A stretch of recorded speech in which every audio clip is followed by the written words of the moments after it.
kegiatan di ruang inspirasi digital dari Kabupaten Maros. Pak Topan, Ya, akhir-akhir ini saya lihat Pak Topan di Kementerian Agama dalam rangka membawakan materi apa sih? Kemenang mengundang itu dua peruntukan. Yang pertama di Pranika bagi Capim, yang kedua itu di Pranika bagi remaja usia sekolah. Jadi ada dua, remaja usia sekolah maka usahakan itu siswi, sedangkan di Pranika Capim ya dalam pengantin yang kita berangkatkan. Sudah berapa kali? Banyak kali. Banyak kali? Iya, banyak kali. Pertama kali diundang itu dari mana Pak Topan? Saya pertama kali diundang itu tetap di kecamatan saya atas nama Pak KUA. Kemudian setelah itu yang masuk ke seksi 5, jadi lepas dari yang menjadi tepuk KUA, Pak Tuan itu juga dengan Pak KUA. Ya. Jadi di sekolah atau di mana? Tempat itu tergantung Kemenak, walaupun dia selalu menekankan tempat yang terbuka dengan kondisi kekinian COVID kan itu saja. Jadi biasa di sekolah, biasa juga di aula KUA, biasa juga di masjid. Misalnya anak sekolah. Ya, untuk pernikah remaja itu ya anak sekolah. Kalau saat ini ya calon pengantinnya langsung. Jadi materi yang kita bahas itu, Oh iya. Jadi kebiasaan saya harus sharing dulu dengan teman yang dari kesehatan. Jika temannya dari kesehatan, apakah kepala puskesmasnya atau siapa dia mau bawakan tentang kesehatan reproduksi, maka saya ini untuk yang remaja usia sekolah ya, jika dia bawakan kesehatan reproduksi maka saya ambil pendekatan pendewasaan usia perkawinan seperti yang ada di program kita di BKKBN gitu ya. jadi ke depannya itu acaranya di samping atau di Kalau yang saya lihat kita dilibatkan oleh Kemenak, dia bukan melihat ke sana, tapi bagaimana melihat pada saat remaja itu memiliki kesiapan untuk memasuki ke jenjang pernikahan itu ya mungkin dia akan meraih kesakitan mawaddah warahmah.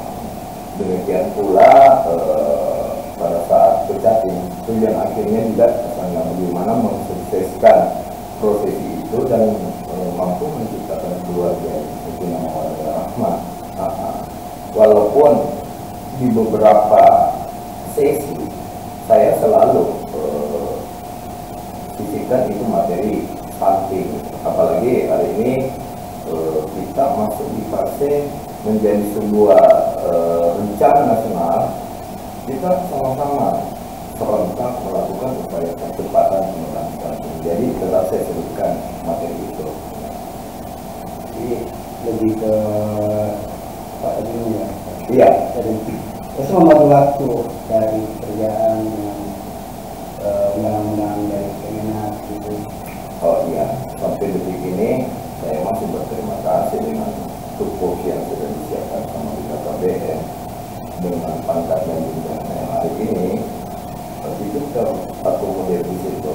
Jadi misalkan saya harus menjadi narasumber, maka cukup saya pilih saja yang mana dari jenjang tupoksi saya. Itu pun jika saya ingin mengcovernya dalam sebuah kegiatan tupoksi.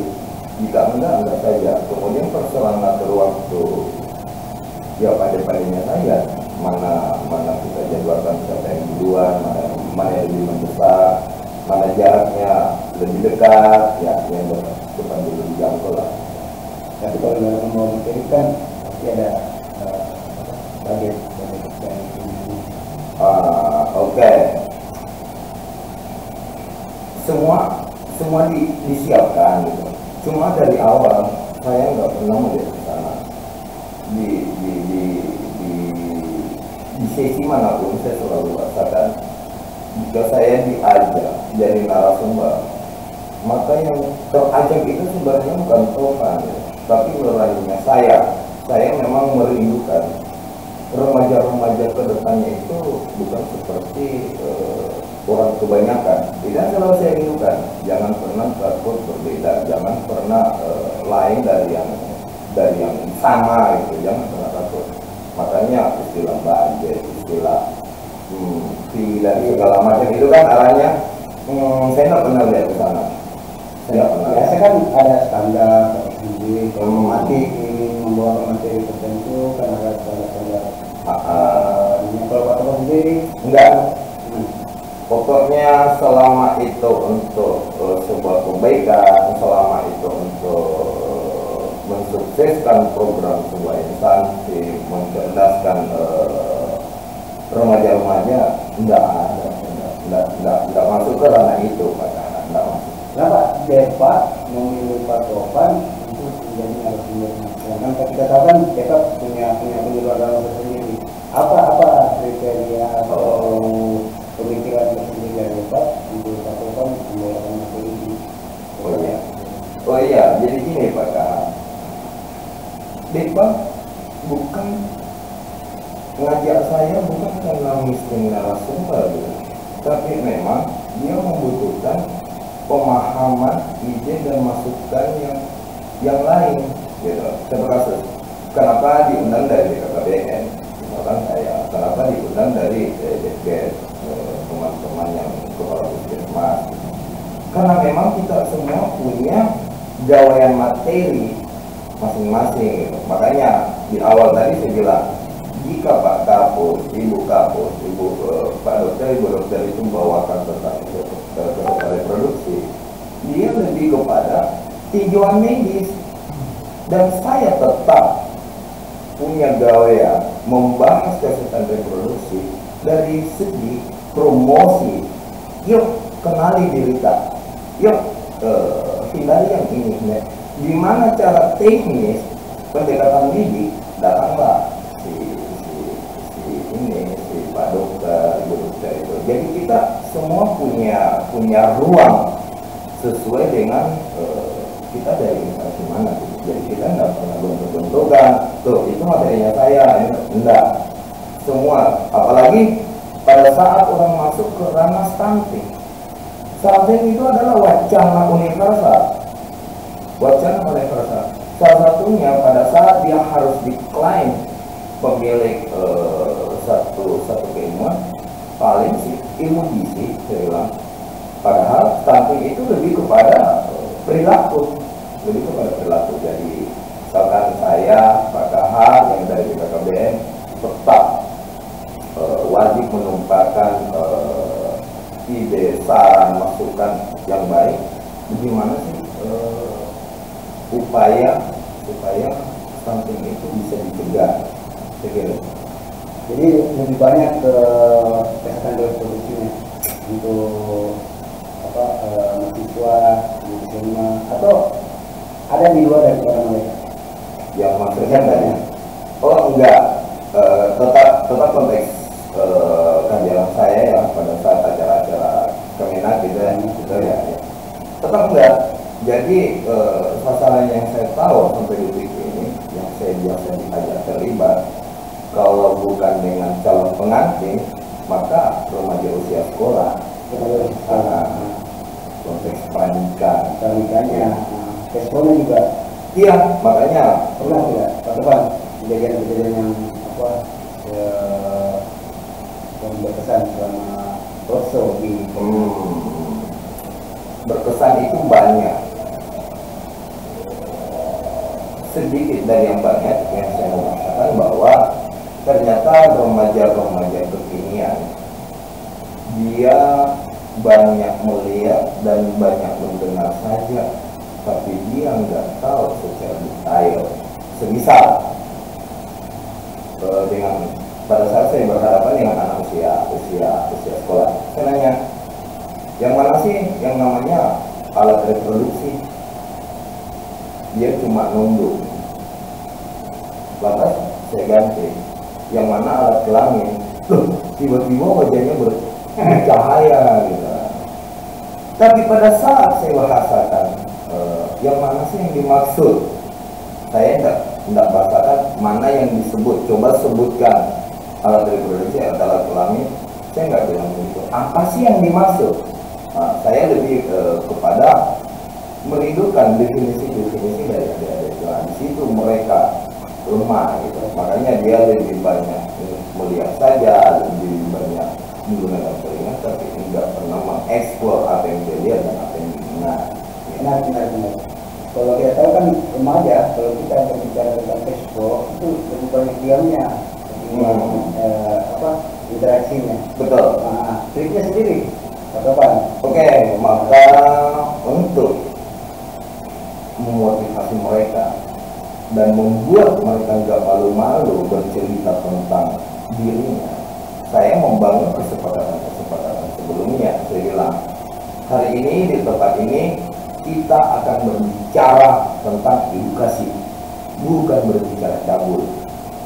Itu yang saya rasakan. Kemudian yang kedua, berbicara tentang diri sendiri, lebih kepada bagaimana kita memahami, bukan sebagai bahan main-mainan, lucu-lucuan, ini, bukan. Jadi saya bikin batasan, apapun yang saya sebut, maka itu adalah sebuah keilmuan. Demikian pula jika ada mengungkapkan sesuatu, itu adalah sebuah keilmuan, bukan sebagai sebuah hal yang dianggap tabu. Itu saya bangun duluan itu, akhirnya dia bisa berekspresi gitu. Ya, jadi mungkin teman-teman belum paham atau belum tahu, memang ada batasan tersendiri. Kita kan di depan umum atau di forum berbicara tentang expo. Nah, itu kan dalam konteks ini tabu. Itu gimana? Apakah memang sudah ada aturan yang membuat bahwa seorang penyuluh atau seorang pemakai untuk berbicara tentang alat expo di depan umum itu melanggar HAM atau melanggar undang-undang? Oh iya, begini, sisi-sisi pelanggaran kemarin saya bahasakan, ini adalah edukasi. Maka tidak sekata pun kalau saya harus mengucapkan sesuatu, maka saya berpikir, aduh, jangan sampai saya terjerat dengan ungkapan aneh-aneh. Enggak, saya sudah batasi. Ini lebih kepada edukasi. Apapun yang saya sebutkan, apapun yang ada nanti sebutkan, kita yakin bahwa kita sama-sama lagi belajar. Itu nggak ada edukasi. Ya, lebih kepada murni edukasi gitu. Kemudian saya harus tanamkan. Mulai hari ini di tempat ini nggak ada yang menganggap berbicara tentang alat reproduksi adalah sesuatu yang tabu. Enggak. Hari ini harus gamblang gitu. Hari ini harus gamblang. Saya kasih gambaran gini. Bisa lanjut Pak Karya? Bisa lanjut ya. Saya semisal tadi lah dari siang. Saya bahasakan gini. Mulai sekarang, dikala adik-adik berbicara tentang alat reproduksi, masuk ke kesehatan reproduksi, maka hilangkan di hati dan pikiran adik-adik bahwa hal itu adalah hal tabu. Nggak boleh. Karena yang saya rindukan dari adik-adik, jangan pernah apa yang adik-adik miliki lebih diketahui orang lain ketimbang adik sendiri. Itu yang saya tanamkan. Nggak boleh. Mulai dari gini, adik yang harus tahu sendiri, adik yang harus paham sendiri apa sih yang adik miliki gitu, jaga gitu. Saya bilang jaga. Sebatas dari program alat reproduksinya. Terus kalau kita diajak untuk lebih ke dalam lagi, itu gimana dokter? Kalau itu tidak kayak dalam hubungan itu gimana? Saya kira gini, kita nggak masuk dalam pembahasan yang demikian pada hari ya. Semisal penyuluh KB, walaupun basicnya saya desma, tapi tetap saya nggak masuk ke ranah itu. Mungkin hal itu saya akan ungkap pada saat ada pertanyaan privat, tapi sudah di luar forum. Karena kenapa? Bisa jadi seseorang bertanya karena memang merindukan pemahaman yang lebih jauh, tapi ditangkap aneh sama yang lain yang nggak sampai ke sana pemahamannya. Makanya kita sekedar memberikan gambaran umum, itu saja. Ya. Kalau dari segi peserta, dari jenis laki-laki dan perempuan, yang lebih respect itu yang mana? Kalau kita berbicara tentang cash flow. Ya, respeksi si laki-laki, tapi jumlah peserta laki-laki nggak pernah mengalahkan jumlah perempuan gitu loh. Enggak, ya. Antusiasnya bagaimana? Antusias melakukan penyuluhan bersama Bapak. Alhamdulillah, makanya saya bahasakan. Semoga kegiatan ini dalam konsep saya sebuah perbuatan amalia dan itu bisa beribadah. Antusias, cuma yang saya rindukan bukan antusias dalam ruangan gitu. Yang saya rindukan bahwa kematangan pemahaman yang Anda dapatkan hari ini, yuk kelola, pelihara, itu gitu, sebagai sebuah hal yang baik. Itu yang saya rindukan. Dan satu, tadi sini juga saya bahasakan, jadikan diri adik-adik sebagai penyambung info kepada teman-teman yang lain. Jangan konsumsi sendiri. Hal baik itu bagi saja. Itu yang saya ajarkan mereka. Ya. Jadi selama konteksnya masih di Kabupaten Goa. Jika kedepannya ada kabupaten-kabupaten lain yang memberikan tawaran, bagaimana dengan? Oh iya, jangankan kabupaten lain, Pak. Selama dia makhluk hidup, insan, manusia, merindukan itu kenapa enggak? Jangankan batas geografis itu saya nggak pernah batasi bahwa cukup yang teman-temannya di Goa, adik-adik atau remaja juga enggak. Pak Kahar pun di Maros misal, saya siap kok datang. Saya siap. Ya, setiap manusia ketika melakukan sesuatu itu kan pasti ada perasaan kenapa kita melakukan dari patokan sendiri. Menerima tawaran dari Kemenag untuk melakukan tentang cash flow disebut pelayanan itu. Apa yang membuat patokan kok mau gitu? Mau senang hati. Apa ya Pak? Selain karena hal itu memang hal yang saya suka ngomong Pak. Saya suka ngomong. Hal yang paling utama adalah sudah menjadi sebuah prinsip.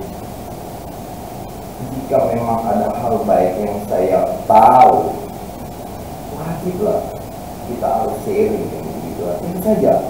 Jadi persoalan kalau tadi dibahasakan gimana mengatur jadwal segala macam, saya belum pernah merasa keteteran, capek, lelah itu wajar. Tapi saya kira insya Allah ada kebaikan yang jauh lebih besar ke depannya. Itu saja pada itu saja.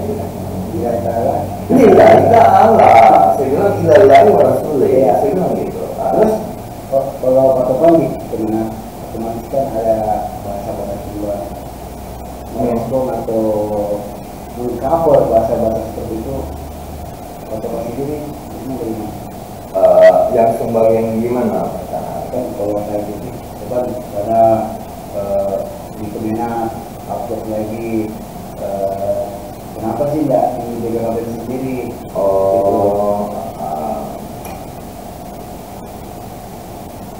Ini karena yang ditanya apakah ke saya, maka saya akan jawab ini sebagai sebuah jawaban pribadi bahwa saya nggak pernah peduli, bahkan saya nggak pernah peduli. Pertemuan lebih banyak dengan instansi lain dibandingkan dengan BKKBN, maka saya bilang ini pasti orang nggak banyak tahu tentang saya. Di BKKBN juga saya bukan cuma berdiam gitu. Bahkan saya berasumsi bahwa kenapa kemitranya kita melihat saya bisa jadi karena apa yang saya saya lakukan di BKKB itu saja. Saya nggak pernah mau bolak-balik setelah saya banyak main dengan mitra, kemudian BKKB yang terjadi saya nggak pernah kepikiran begitu. Cuma yang saya rindukan, siapapun kita mau di BKKBN kayak dari kementerian mana, nggak ada urusan kalau saya. Nggak mengejar popularitas bagaimana? Enggak, itu apa ya? Bila secara pribadi akan terjadi dengan sendirinya gitu, akan terjadi dengan sendirinya. Saya nggak mau tambah yang lain bahwa memang ada oknum-oknum tertentu yang memang yang dikejar itu isinya. Coba kasus, saya bukan narasumber yang nggak berani direkam materinya saya. Pegang itu Pak Karna. Saya bukan narasumber yang melarang pesertanya merekam. Justru saya bilang, rekam saja. Seandainya semisal materi Anda tidak dapat, Anda sudah dapat penjelasan langsung. Iya, saya bukan orang yang takut di ranah itu. Bahkan direkam. Enggak. Terus dipotong, baru diupload. Enggak, karena saya punya. Jadi saya sengaja kapan dan dimanapun saya jadi narasumber selalu melibatkan teman. Rekam saya full. Jika itu awalnya sih ajang belajar saya. Jadi kapan dan dimanapun saya sudah cerita, saya sudah bicara dan sharing, mau nggak mau setiap malam itu saya akan pelajari gitu loh. Oh ternyata saya salah di gini, menggunakan bahasa yang kurang tepat. Misalkan saya pelajari, semisal ada yang mau kerjai saya, lantas dia penggal videonya saya, enggak, saya sudah punya versi full. Jadi ya Saya buat TikTok gitu. iya, intinya saya nggak pernah masuk di ranah-ranah itu Pak Kak. Ya, sejauh ini Pak Topan yang belum Pak Topan lakukan dan Pak Topan ceritakan itu apa? Saya nggak punya cita-cita. Ini masalah sampai hari ini. Yang saya punya adalah siapa yang ajak, sekiranya ada yang ajak untuk hal baik, saya lakukan saja. Ya. Jadi saya selalu minta sama Tuhan, sehat saja saya. Capek-capean target, apalagi kalau orang cerita jabatan posisi kali nol, tidak bukan yang begitu. Maksud saya ada sesuatu yang selama ini Pak Topan mau laksanakan, tapi detik ini belum terlaksana. Ini konteks yang mana Pak? Konteks program. Oh, jadi kita tinggalkan yang kemitraan dengan Depak ini program. Banyak sekali kalau berkenaan dengan program yang kita di BKKBN. Semisal saya nggak akan lepas cerita awal kita, chatting dan remaja yang alhamdulillah hari ini ada namanya rencana aksi nasional supaya percepatan penurunan stunting. Saya lihat yang menjadi sasaran di situ ada calon pengantin, ada ibu hamil, ada ibu menyusui dan pasca salin yang memiliki bayi 2 tahun, 5 tahun. Tiba-tiba saya berpikir ini program bagusnya luar biasa, yang bisa memberikan manfaat yang luar biasa. Tapi kembali, semoga bukan menjadi program ambisius. Ini yang selalu saya pertanyakan, semoga bukan menjadi program ambisius. Nggak penasaran apakah kenapa kok tiba-tiba saya katakan itu sebuah program yang bermanfaat dan insya Allah bisa memberikan kebaikan yang besar, tapi di akhir bahasanya saya tiba-tiba menganggap bahwa ini apa enggak kebablasan gitu. Kenapa Pak? Gini Pak, sudah sejak lama saya yakin bahwa untuk mensukseskan sebuah program itu bukan cuma mau, bukan cuma kata mau. Pertama keterlibatan, alhamdulillah hari ini hampir dibahaskan semua stakeholder dilibatkan, apalagi BKKBN hari ini sebagai koordinatornya itu dilibatkan, alhamdulillah. Cuma ada yang saya lihat, semoga beberapa hari ke depan atau beberapa waktu ke depan ada ide, ada pemikiran, masukan dari space kosong yang saya lihat, semisal kan ini bentuknya namanya tim pendamping keluarga, itu dengan SIM ini. dengan berbagai macam perangkatnya. Di situ ada aplikasi SIM elektronik yang kita dan hamil. Alhamdulillah, saya suka yang pendekatan. Cuma satu yang menjadi kekhawatiran saya ke depan, semisal ini program jalan, ingat program itu kalau diadakan oleh pemerintah, maka pemerintah sedikit pun tidak boleh menafikan yang namanya anggaran.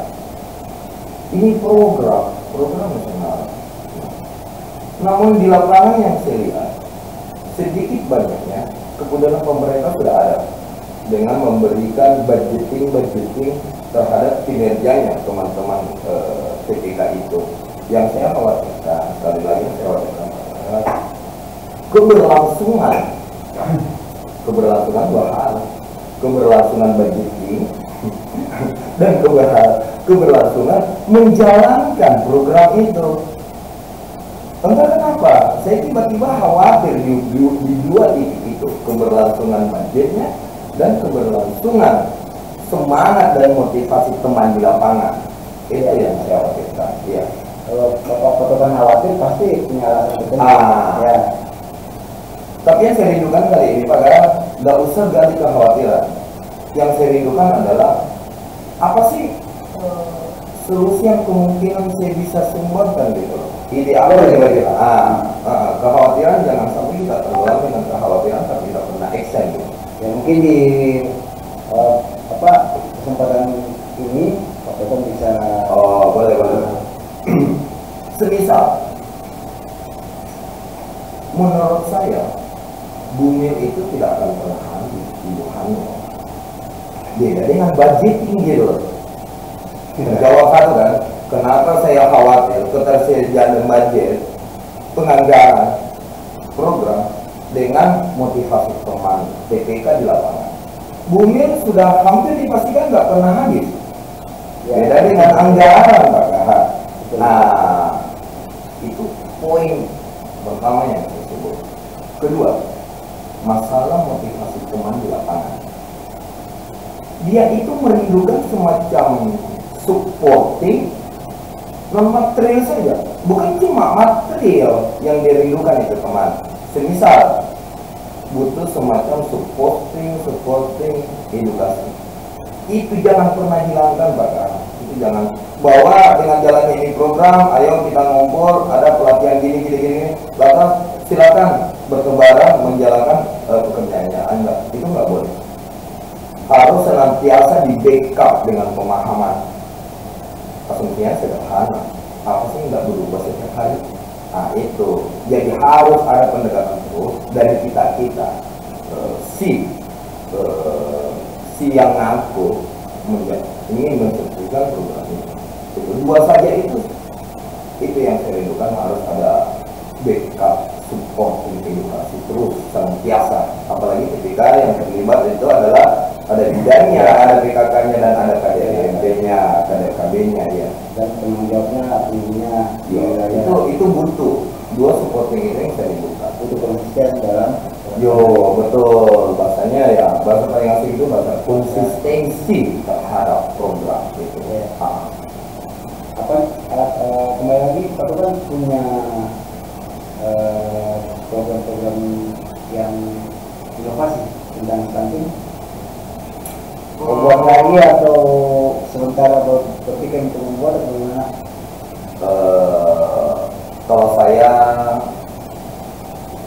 entah itu masuk ke ranah inovasi atau apapun namanya, tapi saya tetap sepakat untuk peduli ke generasi muda. Artinya gini, apa yang menjadi permasalahan kita hari ini dan kita nggak sanggup selesaikan, ayo kita cegah. Cara mencegahnya adalah siapkan generasi hari ini yang akan mendapati masanya. Maka insya Allah jika generasi hari ini kita siapkan, kita tidak tidak akan mendapatkan masalah seperti masalah kita hari ini yang nggak bisa kita selesaikan. Apa itu? Ayo kita inventarisir. Apa sih masalah hari ini? Kita ini nggak pernah ada solusinya. Jika pun ada, itu nggak tuntas. Kalau memang kita nggak pengen hal itu terjadi di generasi kita yang akan datang, selesaikan di generasi sekarang. Itu wajib. Itu saja saya. Selain dari kita mengedukasi remaja yang kita bilang tadi, terutama perlu tambahan strategi lagi. Apakah tidak edukasi terus atau mengedukasi? Enggak. Edukasi itu semua punya porsi, Pak. Antara tahu dan berbuat itu semua harus punya porsi. Artinya gini, jika sekedar edukasi tok, maka ada pertanyaan, berbuatnya kapan sih? Itu masa edukasinya aja kepala sudah penuh. Untung baik kalau kepala penuh dan semangat ada, jangan sampai kepala sekedar kepala yang terisi, semangat nggak bisa ditemukan. Maka yang harus diisi adalah diisi idenya, bangkitkan motivasinya, maka dia akan berbuat sendiri. Itu yang saya rindukan hari ini. Penuhi pemahaman generasi muda hal yang baik, kemudian penuhi motivasinya. Jangan arahkan dia mau berbuat apa. Kita akan lihat dia berbuat banyak hal yang kita tidak pernah bayangkan. Itu belum pernah berani diterapkan hari ini, Pak Kahar. Betul. Belum pernah berani. Belum berani. Tapi kan berani. Saya berani. Semisal saya merasakan di anak remaja, ini.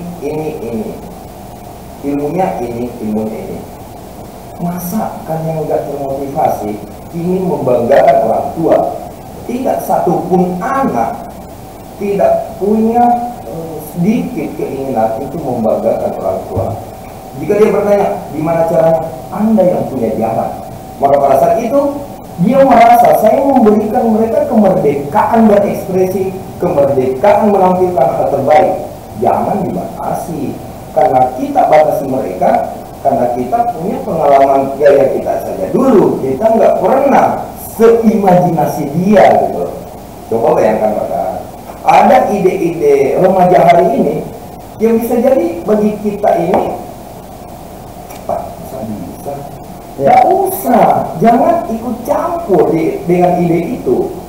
Kita kalau memang dia harus terjerumus, kita cuma arahkan dia. Selebihnya buat mereka berekspresi. Maka pada saat itu misalnya kita agak kagum dan bangga. Dia pun si remaja juga akan mendapati dirinya lebih bermanfaat. Gitu. Ini yang saya rindukan, Pak. Oke, Pak Topan. Yang terakhir kita minta statement Pak Topan. Saya selalu bilang sama remaja. Ini statement tentang siapa, Pak? Tentang remaja. Saya selalu bilang sama remaja, jika Anda ingin merubah hidup Anda, maka Anda wajib merubah pikiran Anda. Ya. Artinya apa? Saya nggak suka kalian itu berubah, ikut-ikutan berubah tanpa prinsip disertai karakter. Tapi yang saya rindukan, Anda berubah karena memang Anda punya prinsip, Anda memiliki karakter, dan siapapun yang mau merong-rong itu, Pak, nggak ada. Itu saja yang saya tanamkan sama mereka. Oke, Pak Topan, terima kasih atas waktunya. Semoga bermanfaat. Sahabat ruang inspiratif IPKB Maros, sekarang kita bertemu di topik yang berbeda. Salam BKKBN, berencana itu keren.